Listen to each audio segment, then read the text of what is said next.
Praise the lord. శ్రేయస్సు కొరకు ప్రతి ఒక్కరూ కూడా ప్రార్థన చేయాలి. దేశము కొరకు ప్రార్థన చేయాలి. మనుష్యుల కొరకు ప్రార్థన చేయాలి.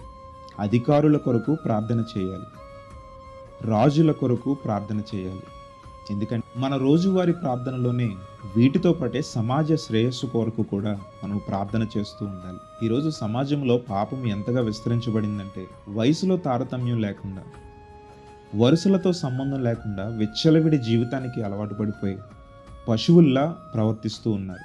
ఈ రోజుల్లో ఆడపిల్లను ఒంటరిగా బయటకు పంపించాలంటే తల్లిదండ్రుల గుండెల్లో ఎన్నో భయాలు ఉన్నాయి. ఎందుకంటే లోకంలో పాపము బహుగా విస్తరించబడింది. ఇంకొంతకాలం ప్రాక్టీస్ చేస్తే ఒక వైద్యురాలిగా అనేక మంది ప్రాణాలను పోసే ఒక ఆడపిల్లను ఎంత ఘోరంగా అత్యాచారం చేసి చంపారో ప్రస్తుతం మనం న్యూస్ పేపర్స్లో, న్యూస్ ఛానల్స్లో మనం చూస్తూ ఉన్నాం. ఆమెను ఎంత కిరాతకంగా చంపి అత్యాచారం చేశారంటే ఈరోజు పోస్ట్ మార్టం రిపోర్ట్లు చూస్తుంటే ఆమె మెడలోని ఎముకలు కూడా విరిగిపోయాయట గొంతు నిలిమి చంపేటప్పుడు. ఇంకా భయంకరమైన విషయం ఏంటంటే ఆమె కొర ఊపిరితో ఉన్నప్పుడు అత్యాచారం చేశారని పోస్ట్ మార్టం రిపోర్ట్ చెప్తుంది. ఇంత నీచానికి ఆ దుర్మార్గులు ఎలా పాల్పడ్డారంటే వారిలో నన్నెవరు ఏం చేస్తారలే అన్న భయం లేకపోవడం వల్లనే కదా. ఇది ఒక్కరి వల్ల అయితే అయి ఉండేది కాదు కదా. దీని వెనక చాలామంది ఉండే ఉంటారు.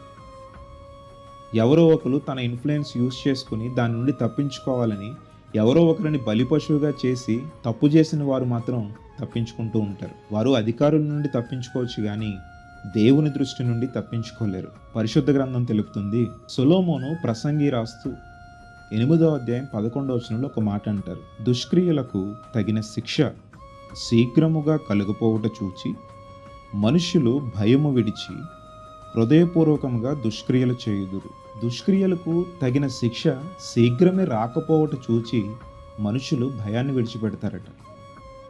అంటే వారు తప్పు చేసినా నాకు శిక్ష ఇప్పుడే పడదులే, నేను శిక్ష నుండి తప్పించుకుంటానులే అని వారు ఏ పాపానికైనా, ఎంత ఘోరానికైనా వారు భయపడకుండా ఉంటారట. పాపం చేస్తున్నప్పుడు ఎవరూ చూడకపోవచ్చు, నువ్వు దారుణాలు చేస్తున్నప్పుడు నిన్ను ఎవరూ చూడకపోవచ్చు, కానీ దేవుడు నిన్ను చూస్తున్నాడన్న విషయం నీవు మర్చిపోవద్దు. దేవుడు తగిన శిక్ష నీకు విధించబోతున్నాడని నీవు మర్చిపోవద్దు. మనము సమాజ శ్రేయస్సు కొరకు ఎందుకు ప్రార్థన చేయాలంటే ఇటువంటి దారుణాలు ఇంకా జరగకుండా మనము దేవుని సన్నిధిలో మొరపెడుతూ ఉండాలి. ఆమెను అంత కిరాతకంగా చంపారని మనం పేపర్లలో, న్యూస్ ఛానల్లో చూసి బాధపడుతున్నాం కదా. వారి తల్లిదండ్రుల వేదన ఇంకెంత ఎక్కువగా ఉండుంటుంది.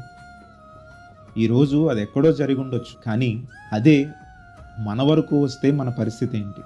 ఎప్పుడన్నా ఈ సంగతి ఆలోచించారా? పేపర్లలో, న్యూస్ ఛానళ్ళలో ఈ ఒకటే కాదండి, ఎంతోమంది రోజు కొన్ని వందల మంది దీనికి గురవుతూనే ఉన్నారు. బయటకు వచ్చేది ఒకటైతే బయటకు రాని కేసులు మరెన్నో ఉన్నాయి. అనేక మంది దుర్మార్గానికి పాల్పడుతూ చిన్న పిల్లలను కూడా వదలకుండా అత్యాచారాలు చేస్తూ నన్నెవరు పట్టుకుంటారు, నన్నెవరు ఏం చేస్తారనే భయము లేకుండా తిరుగుతూ సమాజాన్ని పాడు చేస్తూ ఉన్నారు. విశ్వాసులుగా ఉన్న మనం చేయవలసిన 2 పనులు: 1 సమాజ శ్రేయస్సు కొరకు ప్రార్థన చేయడం, 2 సువార్తను ప్రతి ఒక్కరి హృదయాల్లోకి వెళ్ళే విధముగా మనం సువార్త చేయడం. సమాజ శ్రేయస్సు కొరకు ఎప్పుడైతే మనం ప్రార్థన చేయడం మొదలు పెడతామో ఖచ్చితముగా దేవుడు మన యొక్క మనవులను ఆలకిస్తాడు. ఆనాడు పౌలు శీలను జైలులో వేసినప్పుడు వారు దేవుని స్తుతించి ప్రార్థించేటప్పుడు ఆ జైలులో ఉన్న ప్రతి ఒక్కరి సంఖ్యలు కూడా తెంపబడ్డాయి. మామూలుగా జైలులో ఎవరుంటారు? నేరస్తులు, దొంగలు, తప్పులు చేసిన వారు కదా. మరి వాళ్ళ సంఖ్యలు తెంచబడినా కూడా ఏ ఒక్కరూ పారిపోలేదు అని అంటే దాని అర్థం ఏంటి? వారు చేసిన ప్రార్థన వల్ల వారి ప్రతి ఒక్కరి హృదయాల్లో మారు మనసు వచ్చిందనే కదా. నీవు చేసిన ప్రార్థన వల్ల ఖచ్చితంగా ఎవరో ఒకరు మారే అవకాశం ఖచ్చితంగా ఉంటుంది. 2వది దేవుని సువార్తని ప్రతి ఒక్కరి హృదయాల్లోకి వెళ్ళే విధంగా మనం చేయాలి. దేవుని యొక్క మాటలు, దేవుని యొక్క వాక్యము వినడం వల్ల ఎన్నో ఘోర పాపాలు చేసిన, దారుణమైన హత్యలు చేసిన, అలాగే వ్యభిచారము చేసిన, ఇలాగూ ఎంతోమంది ఆ యొక్క పాపాలు చేసిన వారు మారినట్లుగా మనం సమాజంలో చూస్తూ ఉన్నాం. అనేకమైన సాక్ష్యాలు మనం వింటూ ఉన్నాం. ఒకప్పుడు నేను ఘోరమైన హత్యలు చేశానండి, ప్రభువును తెలుసుకున్నాక మానేశాను అని. నేను ఇదివరకు వ్యభిచార కోపంలో ఉన్నానండి, నేను ప్రభువును తెలుసుకున్న తర్వాత నేను దాన్ని మొత్తానికి విడిచిపెట్టి అసలు వ్యభిచారం అంటేనే నాకు అసహ్యమైనదిగా కనబడుతుందని సాక్ష్యాలు చెప్పిన వారు కూడా అనేక మంది ఉన్నారు. దేవుని మాట కఠినమైన హృదయాన్ని కూడా, రాతి గుండెను కూడా మాంసపు హృదయంగా మారుస్తుంది. ఈరోజు కరుడుగట్టిన నేరస్తులు కావచ్చు, దొంగలు కావచ్చు, వ్యభిచారులు కావచ్చు, ఇట్లాంటి దారుణాలు చేసే దుర్మార్గులు కావచ్చు, ఎంతోమంది ఉన్నారు.